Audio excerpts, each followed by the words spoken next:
Welcome to the Why Not podcast with me, Chrissy Hawkins. In a world where everybody asks you why, I'm here to ask why not. So sit back and relax or walk and listen and join me on this journey as we try to answer this never-ending question: what makes people say, why not?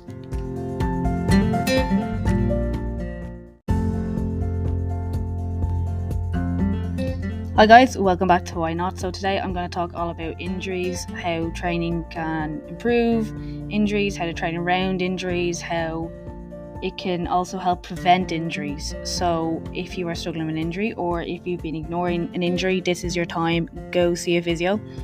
But otherwise, I hope you enjoyed the episode.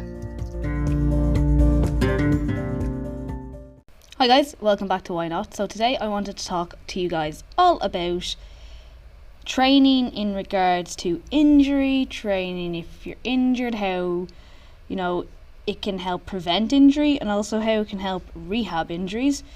First, a little disclaimer on it I want to put in is that if you do have a spinal injury or if you have a nerve injury, obviously strength training will not be able to improve this, unfortunately, because that is kind of a permanent damage kind of situation. But also, if you are recently injured, before you do go and try to start working around it or even trying to build it back up, I would suggest going to see a physio, not a doctor, a physio or a physical therapist or something first, to make sure that you are not going to do more damage. So this is not me saying if you're injured, go on ahead. I said get professional advice first and then proceed from there with your training, okay? So I just wanted to cover that first. So I think maybe people are getting a bit better at not doing this, but there kind of is, in a sense, like a lot of people seem to have some form of injury or pain and they just kind of ignore it until it gets bad enough that they have to do something about it. And I have seen a lot of people will go to the doctor and then they get referred to an MRI and all this stuff, when if they went to a physio it could be dealt with a lot quicker. A lot of the time, doctors, GPs are great, but they are not trained to, say for instance, diagnose muscular injuries and stuff like that. So they'll either give you painkillers and hope they go away or kind of refer you on. So I always advise trying to go to someone who specialises in muscular or skeletal injuries and stuff like that before you go to the doctor. Again, said nothing against doctors. The other thing we get told to do a lot of the time is rest and it'll go away. Now, this is true. Initially, when you are injured, there is an inflammation stage that you need to let the injury go through no matter what you're doing. And inflammation is actually the first start of healing. So you have to let it go through that. And then after it's gone through the inflammation stage, that starts to go, it starts to heal. And this is where we need to start working on building it back up. So the reason we want to build it back up is because we don't want it to maintain weak. So one of the biggest precursors to injury is previous injuries. So it's a fact. If you have a muscle or a tendon, if you tear it, unfortunately, it will grow, it'll fix itself. But there'll probably be a bit of scar tissue or the area will be a little bit weaker. And as well, when things like this happen, our body likes to switch off the nerves to the area, as in not make it go dead, but kind of get rid of the pain. So it mightn't fire as well. And if you leave it like that, it's going to stay that way. Now it'll always probably be a little bit weaker. However, if you do some training in the area, it can get those nerves firing again and you can get that, get it working better again. Also, you're going to build up that muscle again, strengthen it up so it's not, now it might still be a little bit weak, like with the likes of tendons, you're kind of stuck with that in a sense, but you can build the muscle around the tendons to support it, to make it less likely to re-injure itself. And another thing I think people do a bit, and I know I am guilty for this, is they will go to a physio and they won't do their exercises and they wonder why they're not getting better. If you paid a physio and they've given you something to do that can help you, surely you'd want to do it, no? But apparently not. Now for me, I find any time I do it, I will do those exercises religiously until I feel better, and then I stop doing them, and then eventually it flares back up and I start doing them again. This is the thing with some kind of injuries, you probably will have to maintain doing them all the time. Now, when you first do your injury, you're probably going to have to do them daily until, some form of strength is built up. But if you exercise or if you are training, you can probably just use them as your warm-up going forward, and that will maintain them. So I think, if there's somewhere where you can work them in a couple of times a week, now there's definitely somewhere you can work them in a couple of times a week, but if you are, say, going to the gym or you're going horse riding or whatever, you can do these as part of your warm-up. I know the horse people are going, what do you mean I don't warm up? Well, do them beforehand. I'm telling you, it'll make your riding better. I feel like a mother saying that to someone. But that's the thing, if you go to a physio, do your exercises. It'll make things better. And if the pain goes away, still kind of maintain them. Try and put them in somewhere in your workout that helps you maintain them from, falling back into the same patterns, because your body will go back, because they'll get weak again and it'll be easier to do it the other way. It might cause a bit of pain for you and discomfort or weakness and difficulty doing things, but our body will always go into that kind of comfort zone, and we all know comfort zones aren't necessarily good. Hopefully we know that. Anyway, I kind of went straight to the end of what I wanted to talk about.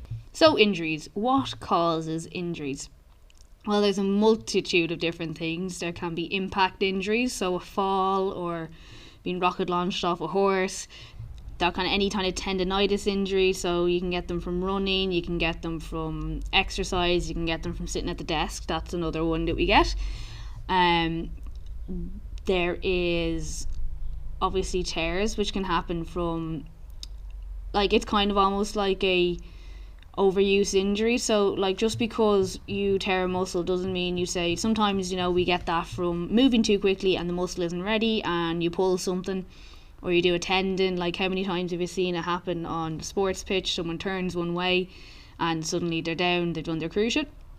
Sometimes it can be excess force going through the area, like that, a joint injury.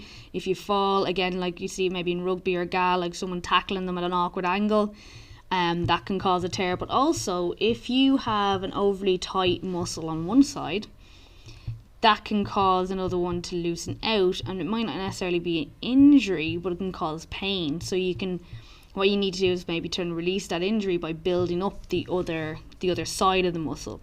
So that's something, if people get a lot of shoulder pain as well, that's tension sometimes, because we're holding our shoulders really tight because of stress. So some of it as well, injuries, they're not necessarily injuries, tightnesses and stuff like that can be can be caused by the likes of stress or not dealing with other emotional issues.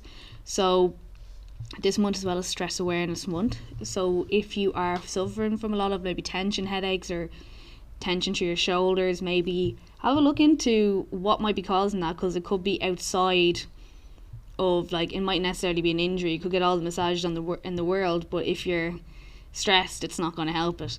So that's just a little side note. Any of these tension things can be caused by being stressed. So as it's the month in it, make sure you look into things that may be causing you stress and see how you can address that instead of hiding from it and getting more stressed. But I digress, as I always do. So we've gone through a load of different types of injuries. Now, here's the thing. Obviously, as I said, there's an inflammation stage. You need to let it rest. In the likes of tendonitis, a lot of the time you have to give it a bit of time before you can do anything. Then again, it's working on strengthening that area. Obviously, if you have a broken bone, again, you're going to have to let that heal. But again, you're also going to have to build up that area, not just for the bone, because obviously the bone's going to be a little bit weaker, but also you're going to have muscle atrophy from not using it, so you're going to have to build that up to strengthen the area. Another thing that happens as we get older is people are more susceptible, especially women, to osteoporosis and osteopenia. So osteopenia is the precursor to osteoporosis, and osteoporosis is the basically brittle bones. So if you fall over, you're more likely to break something or injure yourself. if you are doing some form of strength training, which, as I said, when I say strength training, I don't mean crazy Olympic lifting. This could be body weight stuff like resistance training. Body weight is resistance. That stuff helps you build up your bones, basically. So it helps you make them denser, which means if you fall, you're less likely to injure them. And now, depending on the training you're doing as well, it will help you for impacts as well. So like if you are doing anything that involves kind of hopping or running or anything like that, that is also compounding your bones. So if you fall, they are ready for impacts more so than if you weren't at all. So especially for women, postmenopausal women, it's really, really important to do strength training, especially to avoid that osteopenia turn into osteoporosis, because you have to be very careful then, because the smallest fall can end up in a broken hip, broken arm. You don't want to be in that position, and if you can do something to avoid that, it's almost like stopping an injury happening before it happens. When it comes to tendon injuries and that kind of thing, you can also use strength training to build up the muscles around them to make it less likely to happen. Now, there's always going to be those accidents that you can't control in any sport or even in life. I once put my shoulder out by reaching for a pen, so fun. But again, if you are training, strength training doesn't only strengthen your muscles, it will strengthen your tendons a little bit. Not so much, but on top of that, the muscles are going to become like a protective sheet almost around the likes of your joints. So if you've got muscles around your shoulders and you fall onto your shoulder, there's a bit more, I suppose, insulation there to catch the impact instead of it going straight to your shoulder. And again, that can help protect it. Also, that can help the tendons. If the muscles are able to take the load, it doesn't go through the tendons, which means they're less likely to tear. Same thing like your hips. If you've nice muscles in your legs or whatever, like you don't have to be like jacked, but it's the kind of thing of having that and its protection around these joints. And the same thing like with the tendons. If your muscles are firing well and functioning well, it'll put less strain on the tendon, which means it's less likely to have damage. And for anyone who doesn't know, a tendon injury can take a long time to heal, and yes, you probably will have issues with it forever, but why not try and avoid that? Or if you have a previous tendon injury, why not try and avoid it? Because you know how long it takes to come back from. So do the rehab and keep training to keep it from happening again. Like, it's not something you have to be training every day. Like, a couple of times a week can do enough to save you so much bother down the road. And when it comes to muscular injuries as well, so again, like I was saying, you go too quickly, it pulls something. Look, again, that's kind of something that we can't always plan for. But if we can have our muscles in a state that are used to, so like, they're used to contracting and being used in a certain way, they're going to be more prepared when something like this happens and less likely to do damage. So it's worth remembering that as well, and the same thing, like, say for instance, you're sitting at a desk all day and your shoulders are now really, really sore. It's probably because your chest muscles are really tight, and if you can strengthen up the back, the shoulders muscles at the back, again, doesn't have to be mad tough exercises, but that can take the pain away from your shoulders. And over time, this can turn into maybe like the likes of a overuse injury, or I suppose like not a tear but a strain even. So if you catch it before it happens, you save yourself a whole lot of rehab, but also you save yourself a whole lot of discomfort. And as I said, when you get like physio exercises, if you do them, you can always, like, if you do stop doing them, because to be fair, it's hard to do something that you don't need to do. It's hard enough to do it when you're told to do it. I know, I've had enough conversations with clients about it. But if you have those exercises and get sore again, you can use them again to build it back up. So it's not like you're stuck again having to go back into the physio, you can just literally go back and do what you've done before, and ta-da, Shazam, I don't know, something like that, you'll feel better again. So it's good because you then have these like tools in your toolbox to help you when you're not right. Now, the other thing as well is training when injured or carrying something. You can 100%, unless you've got like a spinal injury of sorts, or something. Now, to be fair, spinal people, if you have mobility, you can train. Not telling people train with a spinal injury, always consult a professional who specialises in this stuff. But what I'm saying is, if you have some form of injury or some kind of long-term chronic issue, you can still train. You don't have to stop just because one thing hurts.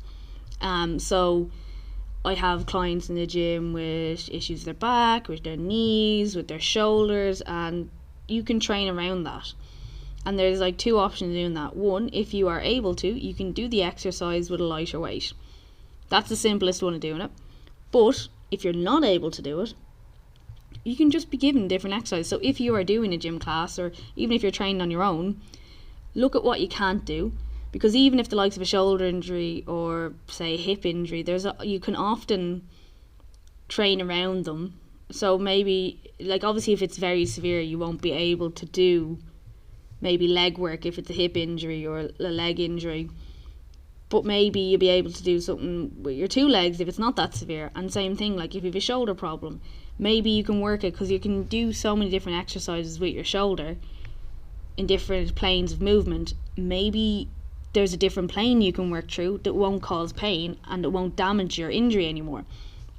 So obviously if you have the knowledge and doing this yourself, great. If not, I would suggest again working with a professional. Like, you know, there should be no reason that you can't exercise at all. Like I used to go to a physio, it was great, you'd just be like, don't do this and this and you can do the rest. And that will keep you active and keep you moving, and you can work around the injury. And it doesn't feel, because like sometimes when you get injured it feels like you can't do anything anymore, and it's just like, it's so frustrating, because I know I'm the worst. I'm like physio's worst nightmare. I'm like, okay, so what can I do, and how can I do this, and can I do this? And they're like, would you just calm down? It's like, as soon as I'm told I can't, I want to train twice as much. But you can work around it. And then obviously if you are, say one thing you do, you're like, oh, that's a bit much, you just don't do it. And then as you get better, you work these exercises in. And always when you're coming back from an injury, please start low and gradually build yourself up to where you were before, because the quickest way you can re-injure yourself is by trying to start again at the same level you were before.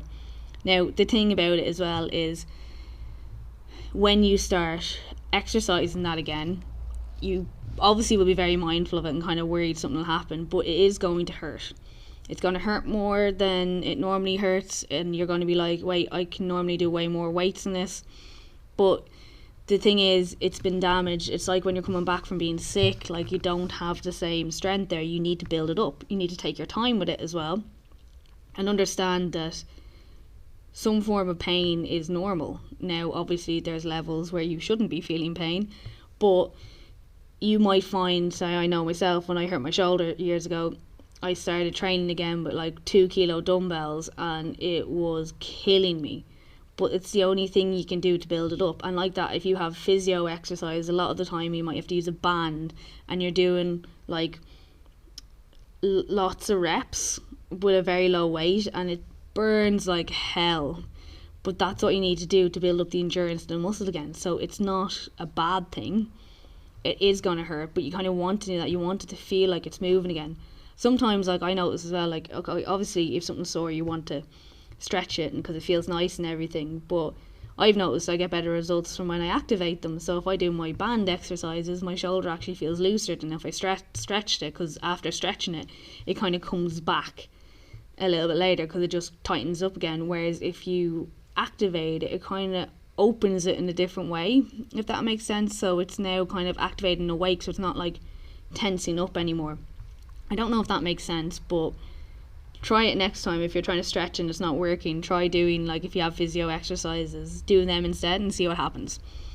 So what I'm trying to say here obviously is, Strength training, great to prevent injury. Strength training, great to come back from injury. Be smart about it. Don't be an idiot. Don't be me. Do your physio exercises and go to the physio. And if you've got obviously spinal injuries, make sure if you are coming from an injury, please don't ignore it and just wait for it to go away. Like, if it's going on for over a month, it's time to go see someone about it. It's not going to go away. You know, you need to go to someone who's going to give you exercise to do as well. Like, you know, if it's your own fault if you don't do anything about it, because I think a lot of us are carrying injuries. There's always going to be something. Our bodies aren't perfect. But if you've been carrying something for a while and you look for sympathy from me, I won't give it to you. I do it to myself, but still, I don't look for sympathy on it. I just know it's my fault. But yeah, like, just do it. You'll regret not doing it sooner, because you'll be like, oh, I didn't realise this could feel this good. You know, or just not feel pain. It's so worth it for that alone, not feeling pain. And people take for granted how nice it is to not be in pain. And just because it's been there for so long doesn't mean it has to stay there, you know. So I think moral of the story is go get it looked at and stop putting it off. The likelihood is, in most case scenarios, is you won't have to stop training either. If you have a good physio or physical therapist, they'll be able to tell you what you can still do. You can still train and you can work with someone. I literally had someone in an ankle boot in classes recently, and we just worked around what she was able to do. We got her doing stuff. Like, you know, it's not hard to work around it. It's not as big as you think it's going to be, and it's much better for you if you get it sorted, okay? For just all parts of your life, not just training. This could be just general day to day. It's nice to sit at the desk and not have pain in your shoulders or your wrist or all those kind of things. So with that, guys, I think I am going to leave you for today. I hope you found this interesting. I hope you found it helpful. I'm sorry I kind of went to the end first. That was just my brain being my brain. But if you do want to follow me, my Instagram, I have 2 Instagrams, is Chrissy H Fitness, and the other one is Strong in the Saddle. That is my most active one. I'm also on TikTok at Strong in the Saddle. And if you want to find out more about working with me, even if you have injuries, we might be able to do something. You can find info on that on www.chrissyhawkins.com. So I hope you enjoyed this and found this interesting, and I will talk to you all next week. I really do appreciate everybody who listens to this podcast. So if you please could help me with the algorithm and leave a review on Apple Podcasts or Spotify. And even, you know, if you want to reach out and suggest topics for me, I'd be delighted to hear from you. Drop me a DM on Instagram or TikTok. And thanks again for listening.